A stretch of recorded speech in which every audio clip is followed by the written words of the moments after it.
아멘. 하나님 말씀 보도록 하겠습니다. 사무엘상 16장 14절에서 23절 마지막 절까지 말씀입니다. 14절에서 23절까지 말씀입니다.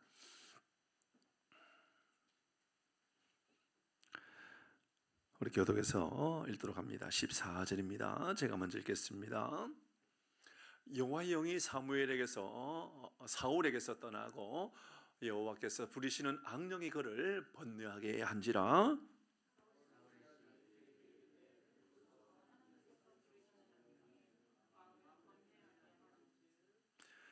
원하건대 우리 주께서는 당신 앞에서 모시는 신하들에게 명령하여 수금을 잘 타는 사람을 구하게 하소서. 하나님께서 부리시는 악령이 왕에게 이를 때에 그가 손으로 타면 왕이 나으시리라 하는지라.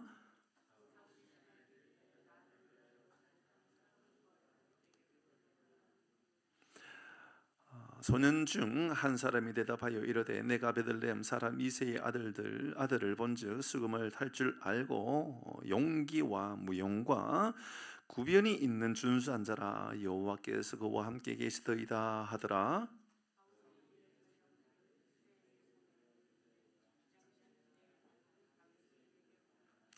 이새가 뜻과 한 가죽 부대의 포도주와 염세석기를 나귀에 실리고 그의 아들 다윗을 시켜 사울에게 보내니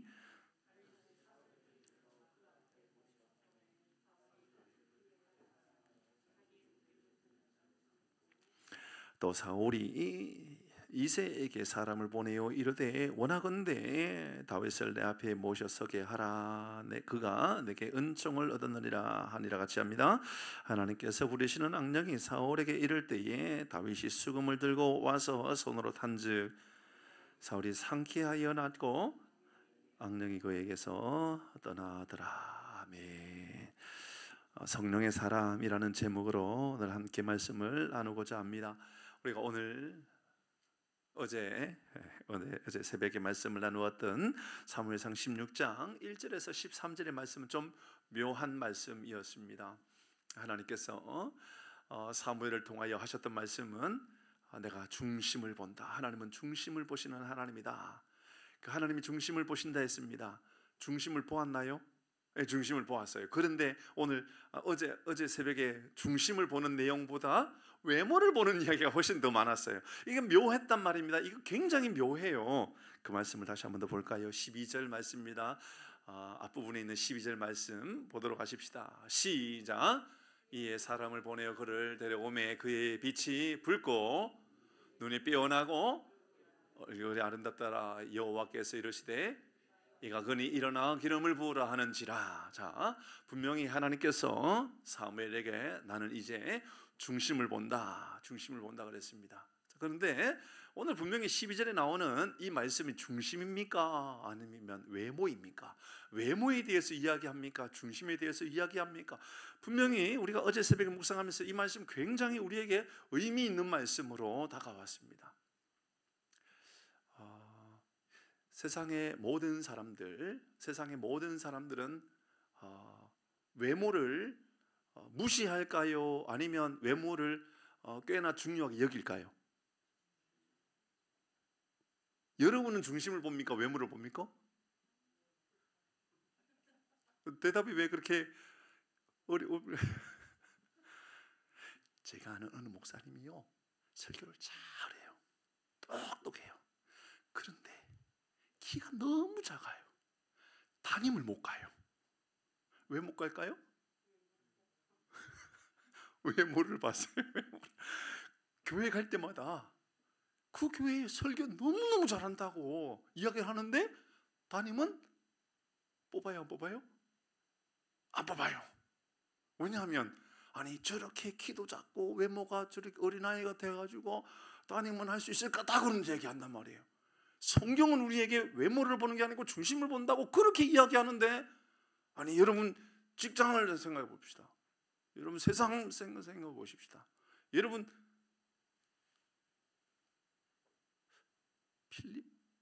태국 대통령 외모를 뽑는다 그랬죠.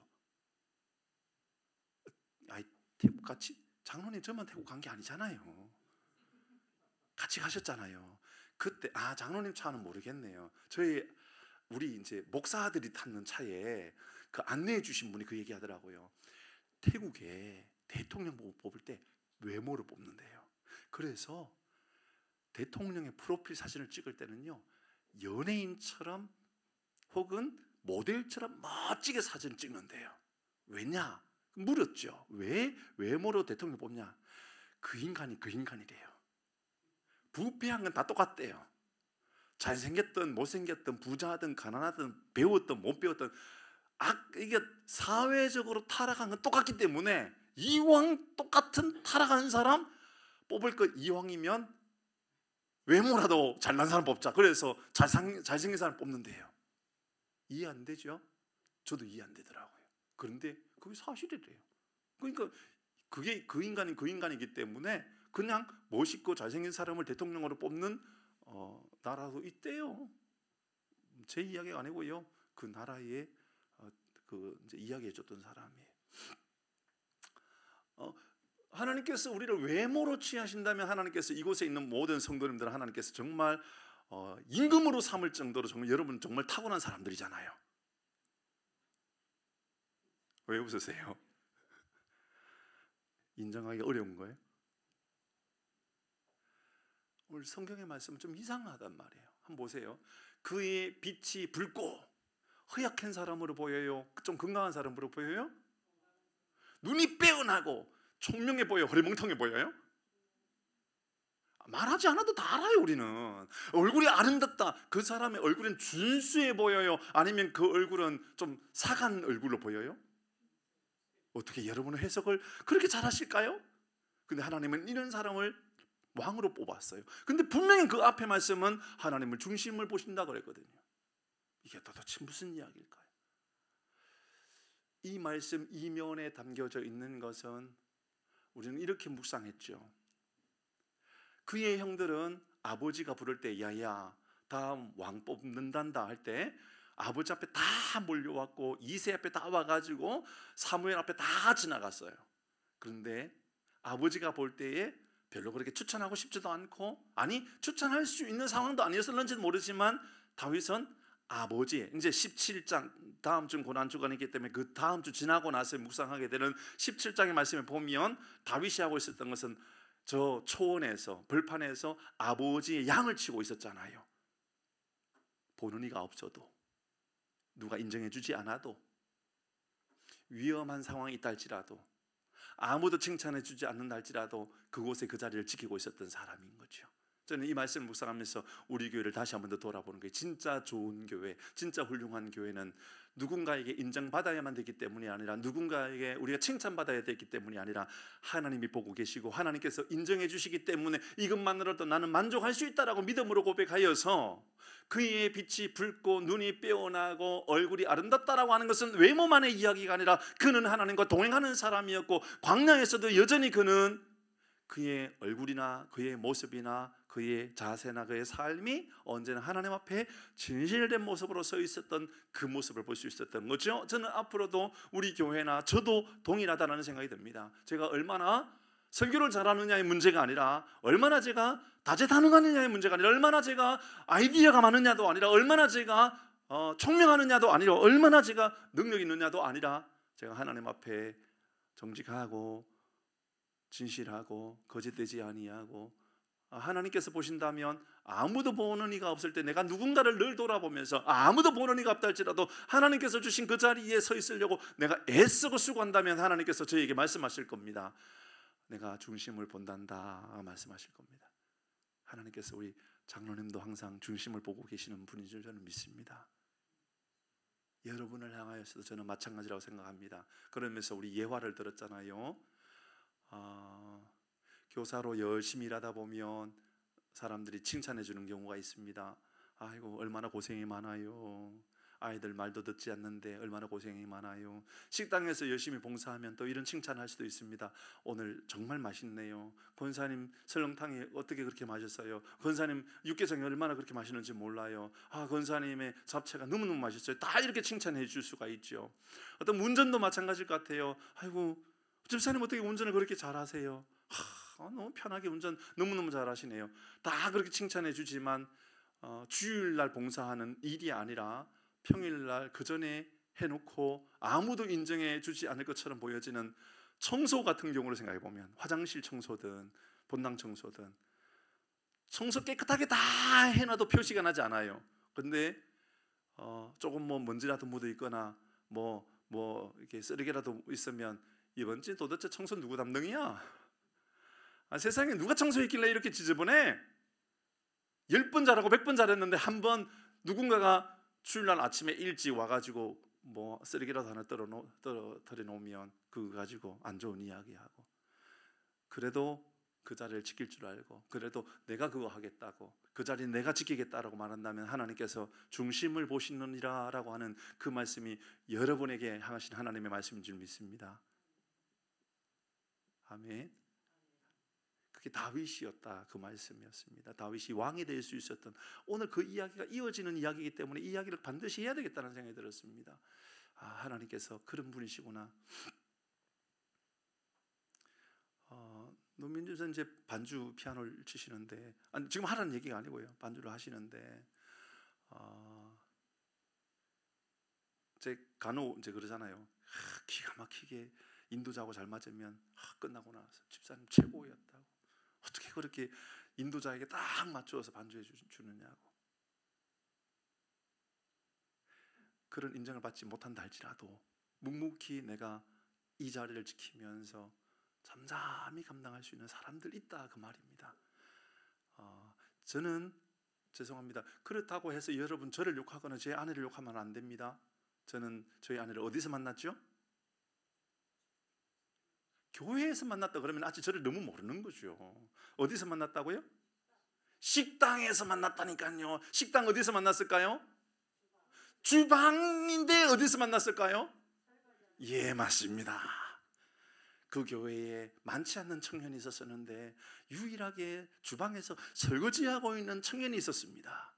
그 목사님께서 저에게, 그 선생님을 저에게 소개시켜 주면서, 김 전도사, 저 재영하고 결혼해라, 사겨라. 예, 제가 봐도 제일 멋있는 사람은 바로 주방 설거지, 아무도 알아주지 않아도 그 자리에 있는 사람이 제일 좋더라고요.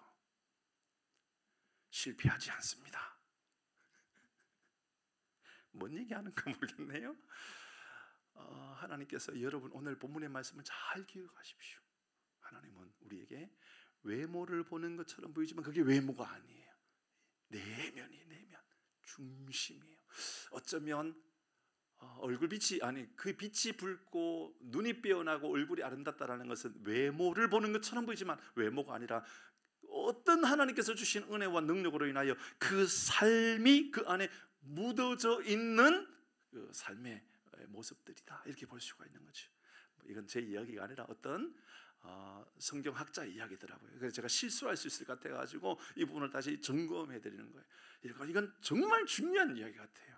겉으로 보는 것처럼 보이지만 겉으로 이렇게 나타나는 모습이란 말입니다. 내면의 어떤 중심의 어떤 하나님의 사람으로 위대하게 세워졌을 때에 우리에게는 그 성실함이 묻어나고 얼굴 눈에는 총명함이 드러나고 우리의 얼굴빛은 아름다운 얼굴로, 여러분 그런 삶이 우리 모두의 삶이 되기를 바랍니다. 근데 오늘 말씀의 주제는, 오늘 성경의 말씀에 사울이 악력으로 인하여 고통받고 다윗이 수금을 쳐가지고 악력이 떠나갔다, 맞죠? 뭐 다른 내용이 없어요. 오늘 본문의 말씀은 그 내용입니다. 사울이 악령으로 인하여 괴롭고 다윗이 수금을 쳐서 악령이 떠나가고 하나님의 능력이 그에게 임하게 되었다. 그리고 이제 사울 옆에 칼을 들고 있는 제 용사가 되었다, 이제 그런 이야기합니다. 근데 오늘 본문의 말씀은 쉽게 말씀을 그냥 넘어가기 너무 어려운 해석을 요하는 말씀이 있죠. 뭐냐? 하나님이 부르시는 악령, 이 말입니다. 여러분 그게 여러분에게 쉽게 그냥 이해하고 넘어갈 말씀이 아니잖아요. 하나님이 악합니까? 근데 하나님이 부르시는 악령은 꼭 문장으로 본다면 하나님의 부르시는 악령이니까 하나님이 악을 이용하신다라고 느껴질 수 있잖아요. 하나님이 악하신 분이 아닌데 하나님에게 악이 있습니까? 하나님에게 죄가 있습니까? 그럼 하나님이 아니잖아요. 그러면 우리가 죄의 용서를 받을 수가 없잖아요. 우리가 영원한 구원을 이룰 수 없잖아요. 그러니까 하나님은 죄가 없는 분이란 말입니다. 악하지 않는 분입니다. 그런데 오늘 본문의 말씀은 너무 과하게 계속해서 반복해서 하나님이 부르시는 악령을 이야기합니다. 이상합니다. 14절의 말씀에 보면 뭐 따뜻한 거 지금 아무것도 켜놓은 게 없는데 그냥 더운 거죠, 본당이. 예, 그런 것 같아요. 14절의 말씀을 보시면 여호와의 영이 사울에게 떠나고 여호와께서 부르시는 악령이 그에게 임하였습니다. 15절에도 중간 이후에 하나님께서 부르시는 악령이 왕을 번뇌하게 합니다.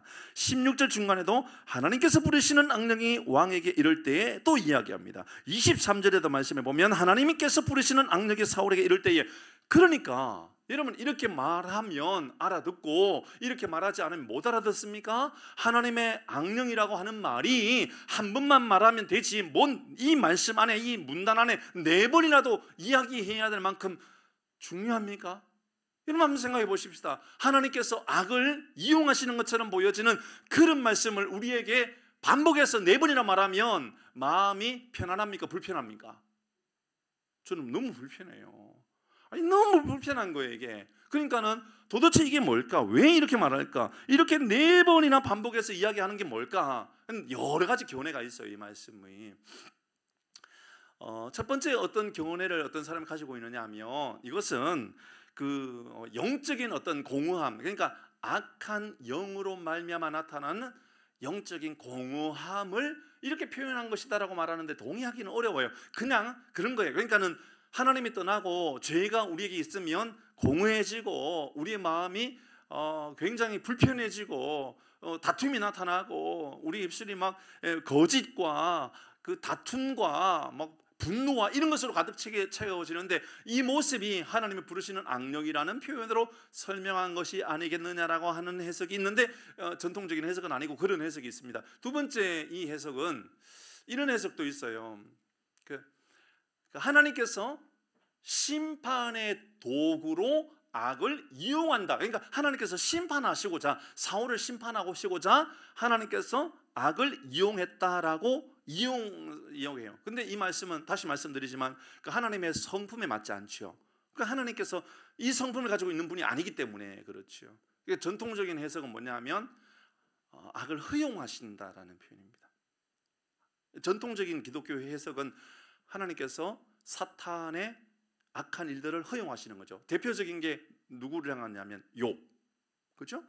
욥, 사단이 그러니까 욥을 공경에 빠지게 할 때 하나님께서 허용하시잖아요. 허락하시잖아요. 그러니까 그 왜 허락하실까를 잘 생각해 보면 하나님께서 우리에게 주신 자유의지라는 게 있잖아요. 하나님 우리를 로봇으로 만들지 않았잖아요. 기계로 만들지 않았잖아요. 하나님 우리가 스스로 찬양하고 스스로 겸손하고 스스로 하나님의 이름을 높여드릴 수 있는 충분한 은혜를 우리에게 주셨단 말입니다. 그런데 그 기계처럼 주신 것이 아니라 우리에게는 자유의지를 주셨어요. 근데 그 자유의지의 안에 사단의 악한 모습들이 우리를 그렇게 침범해 올 때가 있다. 이제 그런 이야기입니다. 우리는 스스로 판단하고 결정할 수 있는 능력이 충분히 있다라는 것이죠. 그런 의미에서 우리가 교만하고 어떤 욕심에 빠지고 이러한 것으로부터 우리는 어떤 결정을 내릴 수 있는가를 결정하고, 만약에 악의 허용이라고 하는 것이 사라지면 우리는 죄 자체가 사라지게 되겠죠.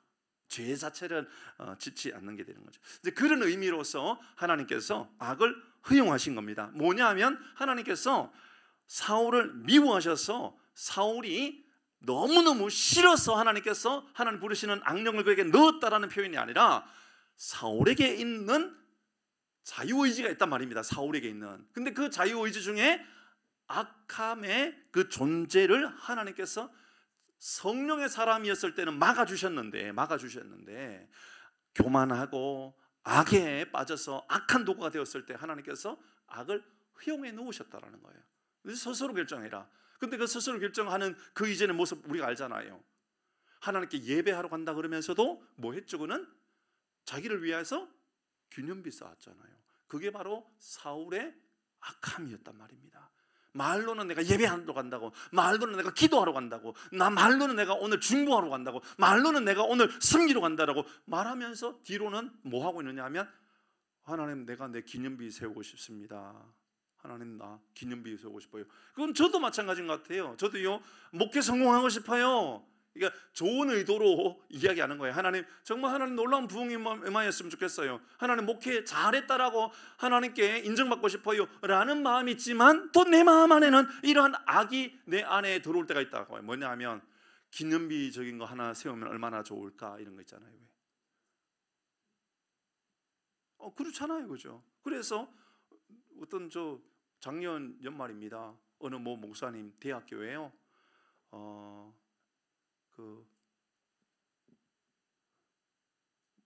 하나 만들었어요. 뭐 만들었냐면 흉상 만들었어요. 흉상. 그 목사님 살아있어요 아직. 그 목사님 유명한 분이에요. 대학교에요 기부 좀 많이 했다고 흉상 만들었어요. 거기에요 많은 목사님들 와서 축하해주고요, 칭찬해주고요, 국회의원도 오고요, 시장도 오고요. 고맙다고 다 칭찬했어요. 내 기념비 세운 거죠. 우리는 나를 위하여 기념비를 세우고자 하는 마음에 자유로울 수 있을까요? 자유로울 수 없을까요? 자유로울 수 없어요. 우리는 누구나 자유로울 수 없어요. 하나님께서 이때 우리가 어떤 결정을 내리고 어떻게 살아가느냐는 이제 우리 안에 있는 어떤 영적인 능력과 영적인 힘에 의하여 우리가 이제 그렇게 살아가게 되는 것이죠. 오늘 본문이 우리에게 주는 세 가지 교훈들을 좀 짧게 생각하고 여러분 기도하는 시간을 가져보도록 하십시다. 첫째, 저는 이 말씀을 묵상하면서 이런 생각이 들었습니다. 14절 같이 읽습니다. 14절 같이 합니다. 시작.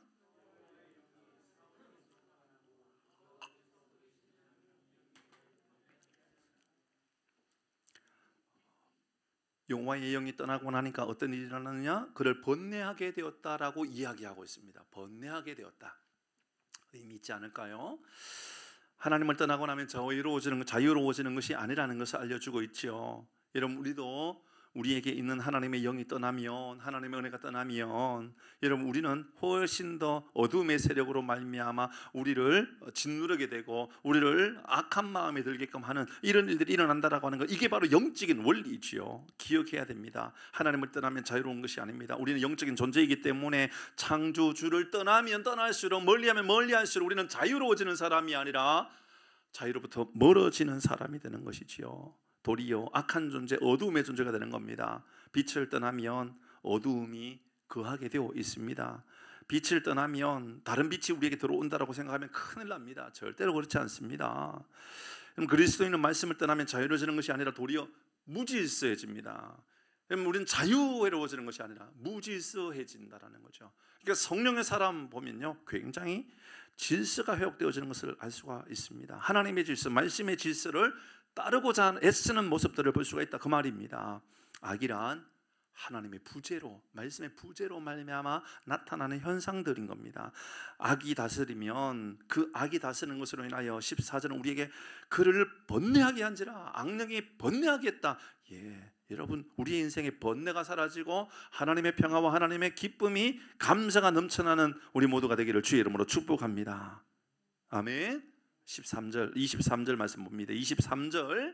23절 말씀 띄워주세요. 같이 읽습니다. 시작.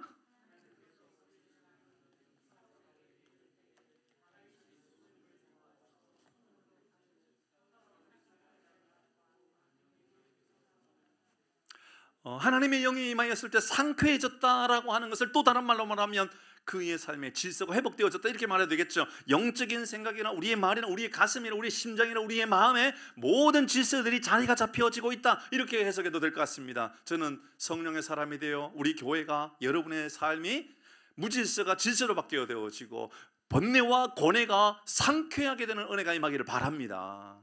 이 말씀 안에 또다시 우리가 함께 생각해 볼 수 있는 것은 하나님이 주신 작은 은사로 말미암아 이 위대한 역사가 나타났다라고 하는 것도 기억하게 되지요. 도대체 다윗은 어디에서 수금을 배웠는지 모르겠습니다. 여러분 아십니까? 저는 모르겠어요. 그가 도대체 수금을 어디서 배웠는지, 그의 수금의 능력은 도대체 어느 정도의 능력인지 잘 모르겠습니다. 여러분 얼마 전에 우리가 작년에 아주 꽤나 유명한 사람이 바이올리니스트가 와가지고 참 연주하고 너무너무 좋은 그런 것을 보았습니다. 그분이 들고 있는 악기 아시나요? 한 1억 정도 하는 악기. 정말입니다. 그분 유튜브 보니까는 이야기하더라고요. 그 악기가 한 1억 정도 한대요. 근데 그분은 1억짜리 악기를 연주하는 거나 한 50만 원짜리 연주하는 거나 소리가 우리가 들을 때 말입니다. 우리 가운데는 전문가는 별로 없잖아요. 서은주 선생님 혹시 바이올린 전문가인가요? 지금 바이올린 잡아본 일도 없어요. 저는 바이올린 잘 몰라요. 우리는. 그죠? 여러분, 우리는 1억짜리 악기인가 50만 원짜리 악기인가 구분해낼 수 있을까요? 없을까요? 그분이 유튜브에 보니까 거의 구분을 못 해내더라고요. 1억짜리인지 50만 원짜리인지 거의 구분 못합니다. 싼 건지 비싼지 구분하지 못합니다. 저는 그런 생각을 해보게 되었습니다. 다윗은 도대체 그의 실력이 얼마나 대단한 실력이었을까? 도대체 그의 실력, 적어도 그가 만졌던, 그가 이제 만지고 있는 이 악기는 수금이잖아요. 수금. 영어에 보면 하프예요. 하프를 연주했단 말입니다. 그럼 그 하프를 연주한 것은 어디였을까요? 들판이었단 말입니다. 들판. 누가 듣고 있을까요? 양들. 이게 관중이 누구예요 지금? 양들이에요. 양들이 그 음악을 들으면서 와 대단하다 박수 쳐주고 그럴 게 있을까요? 없지요. 그러니까 연주를 잘하든지 못하든지 아무도 관심 없을 겁니다. 양은 양대로, 늑대는 늑대대로, 여우는 여우대로, 나는 나대로, 잘하든 못하든 무슨 상관이 있습니까? 나는 그냥 연주할 뿐입니다. 그런데 성경은 다윗이 얼마나 대단한 연주자인지 말하고 있지 않아요. 얼마나 대단한 악기를 가지고 있는지도 말하고 있지 않아요. 얼마나 그가 누구에게 얼마나 잘 배운 사람이 있는지도 말하고 있지 않아요.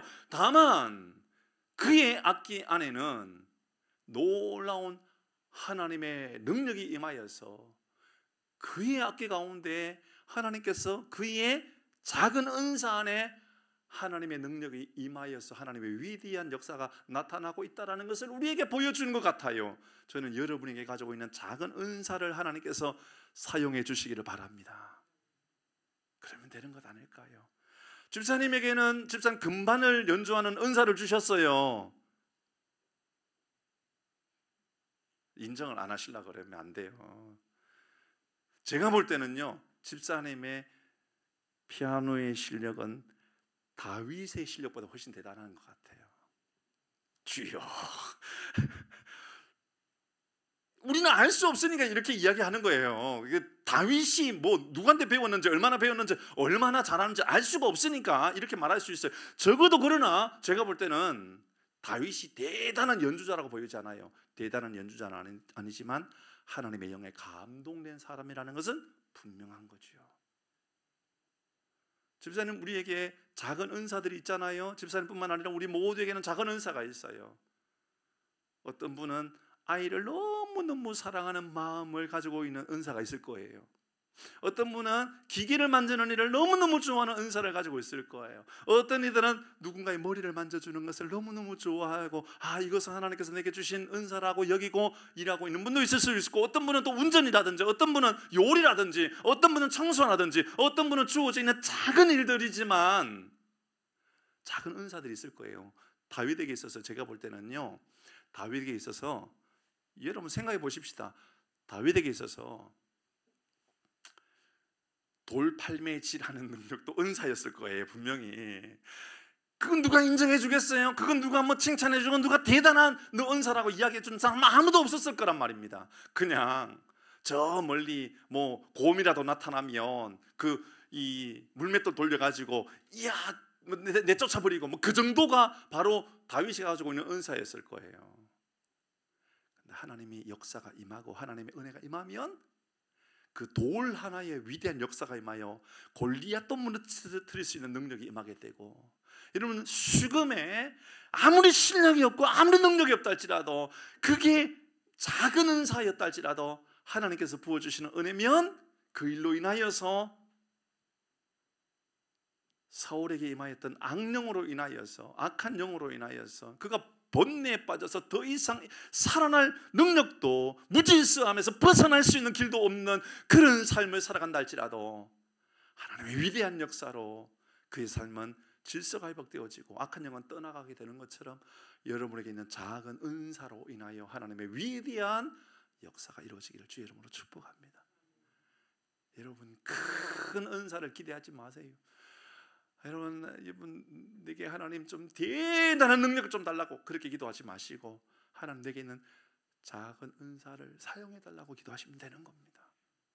저는 우리 교회도 그렇게 기도하고 있습니다. 하나님, 우리 교회가 작은 교회입니다. 하나님, 우리 교회가 겉으로 볼 때 작은 교회입니다. 그러나 하나님, 위대한 능력이 임하는, 하나님께서 쓰시는 성령의 은혜와 능력이 임하는 교회가 되게 하여 주옵소서. 저는 이렇게 기도하고 있습니다. 저는 우리 이런 교회 되면 되잖아요, 그렇죠? 우리 이런 교회를 꿈꾸고 있으면 되지 않을까요? 그럼 하나님께서 우리가 준비하고 있으면 쓰실 거 아니에요. 우리가 저 다윗이 광야에서, 초원에서 양을 칠 때 너무너무 심심해서 어쩌면 하프를 연주하고 있었을런지 어떻게 합니까? 너무너무 심심해가지고, 여러분 알 수 없고, 그래서 제가 꾸며낸 내용이에요. 성경 없는 내용이에요. 제가 꾸며낸 내용이니까 오해하지 마세요. 너무너무 심심해가지고 하프로 혼자 지 마음대로 연주할 수도 있고요. 너무너무 심심해가지고, 여러분 아세요 혹시나? 그러니까 너무 심심하면요, 제가 시골에서 오래 살았거든요. 그래도 버스 하루에 2대 다니는 동네에서 살았단 말이에요. 너무너무 심심하니까 뭐 하냐면 혼자서요, 저 멀리 돌 위에 돌 얹어놓고요, 돌 던져가고 돌 맞추는 거 혼자서 해요. 심심하면 그런 거 한단 말이에요. 그냥 심심하면. 저는 생각해보니까는 장로는 그렇게 해본 일 없어요 혹시? 저만 있네. 저는 그렇게 했단 말이에요. 아마 여러분 너무 심심하면 그럴 수 있잖아요. 그냥 너무 심심하니까는 물맷돌, 돌 그냥 들어가지고 저 멀리 나무 위에 돌 하나 얹어놓고 딱 던져서 맞추기도 하고, 아무것도 아니고 그냥 너무 심심해서, 그래도 하나님께서 그거 하나님께서 쓰시겠다 하시면 쓰신다라는 그 이야기를 말씀드리고 싶은 거예요. 사랑하는 교회 여러분, 우리 교회를 보면서 네가 놀이터로 삼았고 네가 아무것도 아닌 것처럼 그렇게 여겼다 할지라도, 내가 쓰시는 그날이, 내가 쓰는 그날에 위대한 역사들이 임하게 되지 않겠느냐라고 저에게 이렇게 말씀해 주시는 것은 우리 주일학교 아이들에게도 동일하게 적용되더라고요. 여러분, 우리 교회에 오는 주일학교 아이들이나 청소년들 가볍게 여기지 마시고, 교회가 그냥 놀이터가 되고 그냥 교회에 와가지고 아이들 맨날 게임만 하고 있다 할지라도 하나님께서 쓰시겠다라고 하시는 그날 하나님께서 위대한 역사들이 나타나지 않을까요? 그러니 하나님의 뜻, 하나님의 계획하심, 하나님의 인도하심을 기다릴 수 있는 은혜가 우리 가운데 있기를 바랍니다. 하나님의 은사는 우리의 계획, 우리의 생각과 너무너무 다르게 나타나고 있는 그 모습에 저는 감동이 되었습니다. 다윗은 사울의 악한 영을 상쾌하게 낫게 했습니다. 그리고 악령을 떠나가게 하는 위대한 도구가 되었습니다. 자기가 수금을 연주하는 게 이렇게 위대한 도구가 될 거라고는 상상도 못했을 거라고 저는 생각을 해요. 저는 여러분이 성령의 사람이 되어 여러분의 주변에 있는 사람을 상쾌하게 해줄 수 있는 여러분 되기를 바랍니다.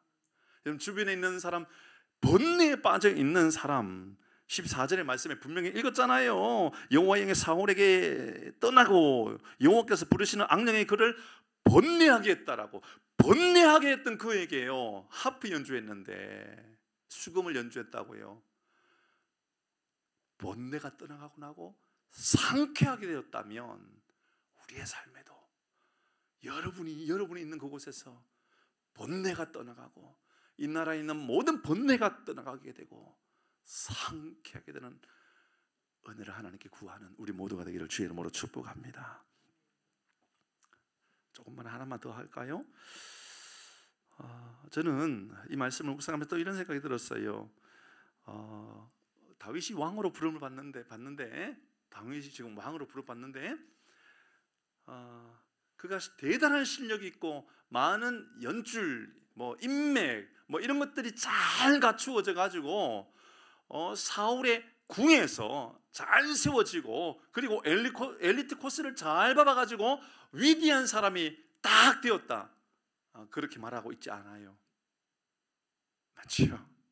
그는 인정해주지 않고 아무도 알아주는 네가 없다 할지라도 저 광야에서 저 초원에서 양을 먹이고, 그러나 하나님께서 눈여겨보고 계셨다가 하나님께서 필요하실 때 그 사람을 세워서 일하고 있는 모습을 보게 됩니다. 저는 우리 모두도 마찬가지라고 저는 생각합니다. 이곳에 있는 사랑하는 교우 여러분, 지금 여러분의 배경이나 환경이 위대하고 정말 대단한 사람이 아니어도 괜찮습니다. 주어져 있는 곳에서 열심을 다하여 삶을 살아가다 보면, 그곳에서 특별히 하나님을 찬양하고 하나님을 예배하고 하나님께 기도하고 하나님 묵상하는 삶을 살아가다 보면, 우리도 저 무화과 나무 아래 거하여서, 지난주 묵상했던 것처럼 무화과 나무 아래 거하였던 나다나엘처럼 묵묵하게 그곳에서 말씀을 묵상하고 기다리고 있다 보면, 하나님께서 언젠가 나사렛에서 저 가브나움으로 바로 가실 수 있지만, 가브나움으로 바로 가신 것이 아니라 가나를 거쳐서 갔단 말입니다. 가나에 누가 살고 있었기 때문에? 나다나엘이 살고 있었기 때문에 하나님이 찾아가셨다 그 말입니다. 위대하죠. 이새가 아들을 부릅니다. 첫째 아들, 둘째 아들, 셋째 아들 부릅니다. 그런데 하나님께서 당신의 방법으로 아니야. 이게 아니야. 다른 아이 없어? 다른 아이는 저 초원에서 양을 치고 있는 막내 아들입니다. 아버지가 볼 때도 저 막내 아들은 왕이 될 만한 그런 인물이 아닌 것처럼 보여졌습니다. 그러나 하나님께서는 그렇게 보시지 않았다 그 말입니다. 여러분, 하나님의 시선에 합당한 하나님께서 우리도 그렇게 세워주셔서 위대한 하나님의 사람으로 쓰임받게 되는, 그래서 우리가 뭐 대단한 배경을 가지고 있기 때문이 아니라 우리의 배경은 오직 하나님이시기 때문에 하나님께서 우리를 그렇게 존귀하게 세워주시는 은혜가 임하기를 주의 이름으로 축복합니다. 세 가지 우리가 묵상했습니다. 하나는 하나님을 떠나면 자유로운 것이 아니라 번뇌하게 된다는 것을 나누었고요. 둘째는 하나님께서는 우리에게 있는 작은 은사도 존귀하게 세워서 위대한 사람으로 쓰실 수 있다는 것을 말씀해 주셨고, 세 번째, 하나님은 우리가 위대한 배경을 가지고 있기 때문이 아니라 우리가 하나님의 사람, 하나님께서 보시는 그 시선 안에 있는 사람이기 때문에 우리를 주목하고 계셔서 언젠가 우리를 부르시는 위대한 역사가 우리에게도 임할 수 있다는 것 꼭 기억하시기를 바랍니다. 우리 함께 찬양하도록 하겠습니다. 임재 찬양하십시오.